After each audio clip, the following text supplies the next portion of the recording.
आप देख रहे हैं कि बेड से बेड की दूरी जो होती है करीब 14 से 15 फीट रखते हैं। इसमें करीब प्लस प्लांट 1 एकड़ में लगाए जाते हैं। जब हमारे प्लांट का लीफ फॉलिंग हो गया, पूरा पत्ता गिर गया 10 दिन का, उससे 45 से 60 डेज तक पूरा फ्लावर फ्रूटिंग सब कुछ सेट हो गया। 4 से 5 डिग्री टेम्परेचर भी उसके अंदर कम है, तो यहाँ सनलाइट ज्यादा आ रही है और यहाँ पे स्ट्रेचेबल नेट लगा हुआ है तो सनलाइट प्रॉपर है। तो इस तरह से देखा जाए तो जो पोमोग्रेनेट की फार्मिंग है बहुत प्रॉफिटेबल है। इसमें खर्चा 1 ईयर का पेस्टिसाइड, फर्टिलाइजर, मल्च और वीड मैट, ये सब देखा जाए तो करीब एक्सपेंसेज होते हैं।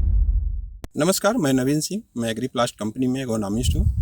आज मैं विलेज कोपल में आया हूँ। यहाँ पे इन्होंने करीब 26 एकड़ पोमोग्रेनेट की फार्मिंग करते हैं और बहुत अच्छा प्रोडक्शन लेते हैं। तो आज मैं आप लोगों को पोमोग्रेनेट के बेसिक फार्मिंग के बारे में शेयर कर रहा हूँ। जैसे कि पोमोग्रेनेट की जो फार्मिंग है, आप देख रहे हैं कि बेड से बेड की दूरी जो होती है करीब 14 से 15 फीट रखते हैं और प्लांट टू प्लांट 5 फीट रखते हैं।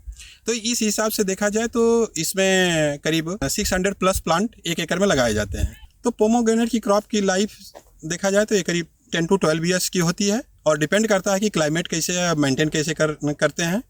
तो इसमें जो देखते हैं बेड प्रिपरेशन करीब 2 मीटर विड्थ, बेड का विड्थ 2 मीटर्स है, हाइट करीब 1.5 से 2 फीट तक है। और इसमें आप बेड प्रिपरेशन करने के बाद आप इसमें मल्च, वीड मैट यूज कर सकते हैं, जिससे आपका खरपतवार और टेम्परेचर मेंटेन ये सब की प्रॉब्लम नहीं आ सकती है। तो पोमोग्रेनेट में प्लांटेशन के बाद जो फर्स्ट हार्वेस्टिंग लेते हैं वो करीब 20 से लेके 24 मंथ के अंदर चालू कर, लगभग 2 साल का टाइम लग जाता है। इसमें जो है मेन कटिंग प्रूनिंग है।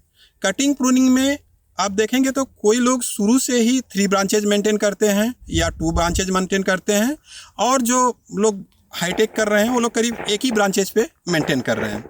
तो कटिंग प्रूनिंग का जो इनका प्रोसेस है, जब हमारा पोमोग्रेनेट की हार्वेस्टिंग हो जाती है, या डिपेंड करता है कि उनकी हार्वेस्टिंग कब हो रही है, फरवरी मार्च में हो रही है, तो उसमें फर्स्ट हार्वेस्टिंग के बाद कटिंग प्रूनिंग कर देते हैं। कटिंग प्रूनिंग करने के बाद करीब 3 महीने तक प्लांट को रेस्ट में छोड़ देते हैं। तो जो 3 महीने का टेस्ट देते हैं, उसके बाद भी अगर हो सके तो एक सेकेंड कटिंग प्रूनिंग कर देना चाहिए। और उसके बाद सेकेंड डे ही आप लीफ डिफॉलिंग के लिए, मतलब पत्ते गिराने के लिए, उसके एक बायर का प्रोडक्ट आता है इथरेल करके, 1 से लेके 2 ml पर लीटर के हिसाब से स्प्रे कर देते हैं। तो प्लांट स्ट्रेस में चला जाता है, जो 10 दिन के अंदर उसकी सारी लीफें गिर जाती हैं। फिर उसमें नीव और फ्लावर फ्रूटिंग स्टार्ट होता है। तो जब हमारे प्लांट का लीफ फॉलिंग हो गया, पूरा पत्ता गिर गया 10 दिन का, उससे 45 से 60 डेज तक पूरा फ्लावर फ्रूटिंग सब कुछ सेट हो गया। पॉलिनेशन का इशू भी ख़त्म हो गया। उसके बाद हम लोग एग्रीप्लास्ट कंपनी का एक स्ट्रेचेबल नेट प्रोडक्ट है, इसको यूज करते हैं। इसको यूज करने से एक तो डायरेक्ट जो फ्रूट पे सन बर्निंग का इफेक्ट है वो नहीं हो रहा है, इंसेक्ट से प्रोटेक्ट हो रहे हैं, डायरेक्ट लाइट से बच रहे हैं, और देख रहे हैं कि मतलब 4 से 5 डिग्री टेम्परेचर भी उसके अंदर कम है। और ये आप देख रहे हैं कि जैसे यहाँ पे नहीं है तो यहाँ सनलाइट ज़्यादा आ रही है, और यहाँ पे स्ट्रेचेबल नेट लगा हुआ है तो सनलाइट प्रॉपर है, 4 से 5 डिग्री टेम्परेचर भी कम है, और प्लांट का हेल्थ भी अच्छा है, लीफ थिकनेस अच्छी है, ग्रीनरी है जो कि फोटोसिंथेसिस के लिए सपोर्टिव होती है।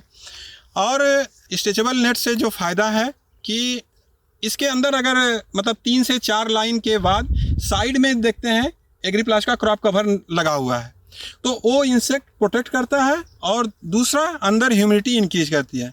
तो ह्यूमिडिटी इंक्रीज होने से जो कलर है रेड कलर के लिए अच्छा सपोर्ट मिल रहा है। तो ये स्ट्रेचेबल नेट जो है कि फ्लावर फ्रूट सेट होने के बाद मतलब हार्वेस्टिंग तक रखते हैं, और जब अंदर ह्यूमिडिटी अच्छी इंक्रीज हो रही है तो देख रहे हैं कलर स्टार्ट हो रहा है। अभी इसको मैच्योरिटी होने में साइज भी छोटा है, मैच्योरिटी होने में करीब 2 महीने बाकी हैं। तो ये फरवरी एंडिंग या मार्च फर्स्ट में हार्वेस्ट होगा।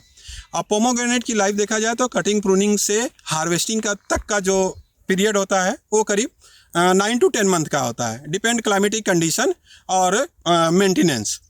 तो दूसरा चीज़ देखा जाए कि तो स्ट्रेचेबल नेट में जो देखें कि मतलब हार्वेस्टिंग तक रखते हैं इसको, और क्वालिटी फ्रूट की शाइनिंग और थ्रिप्स, एफिड्स, फंगल डिजीज से ये सब से सेफ रहता है। और स्ट्रेचेबल नेट जो है जो क्वालिटी की बात करें तो 20 to 25% क्वालिटी को इम्प्रूव करता है। प्रोडक्शन भी आपका 15 to 20% इसके यूज करने से इम्प्रूव होगा। पोमोग्रेनेट का जो प्रोडक्शन है, जो फर्स्ट ईयर 1 एकड़ से होता है वो 4 से 5 टन आता है। सेकेंड ईयर जो होता है वो आपका 7 से 8 टन होता है। थर्ड ईयर से वो 10 to 12 या 10 to 15 टन तक डिपेंड करता है कि आपका प्लांट कैसे मेंटेन कर रहे हैं, कटिंग प्रूनिंग कैसे कर रहे हैं और क्लाइमेट क्या है। तो उस हिसाब से पर एकड़ पर ईयर मतलब 10 to 15 टन प्रोडक्शन आप ले सकते हैं। और ये प्रोडक्शन कंटिन्यू 10 to 12 ईयर इसकी लाइफ होती है, तो वहाँ तक इसका प्रोडक्शन ले सकते हैं। तो इस तरह से देखा जाए तो पोमोग्रेनेट से एवरेज प्राइस जो है 100 रुपीज़ होती है। अगर आपका प्रोडक्शन 10 टन निकल रहा है तो 10 लाख, 15 टन निकल रहा है तो 15 लाख। तो इस तरह से देखा जाए तो जो पोमोग्रेनेट की फार्मिंग है बहुत प्रॉफिटेबल है। इसमें खर्चा 1 ईयर का पेस्टिसाइड, फर्टिलाइज़र, मल्च और वीड मैट ये सब देखा जाए तो करीब 2.5 to 3 लाख एक्सपेंसेज होते हैं, लेबर खर्चे हैं। और प्रॉफिट देखा जाए तो 10 से 15 लाख का अगर आपका सेल होता है तो 10 से 12 लाख की प्रॉफिट भी है। एक चीज़ स्ट्रेचेबल नेट है, इसकी लाइफ जो है करीब 3 to 4 टाइम हम लोग यूज कर सकते हैं इस क्रॉप में, क्योंकि इसमें कटिंग के बाद स्टेम शॉर्प भी रहते हैं, नेक भी आते हैं। तो कहीं जब प्लांट यहाँ टच होता है तो डैमेज भी होता है। इसके लिए इसकी हाइट जो है करीब 8 से 10 फीट रखना चाहिए। और बम्बू के ऊपर प्रॉपर प्लास्टिक या कुछ टेप लगा के रखना चाहिए कि जहाँ से वहाँ सपोर्ट देने के बाद वहाँ पे डैमेज ना हो। 3 चीज़ों को ध्यान रखें। और साइड में आप क्रॉप कवर का भी यूज करें 3 से 4 रो के अंदर। तो ये आपकी पोमोग्रेनेट की फार्मिंग बहुत ही प्रॉफिटेबल है। Thank you.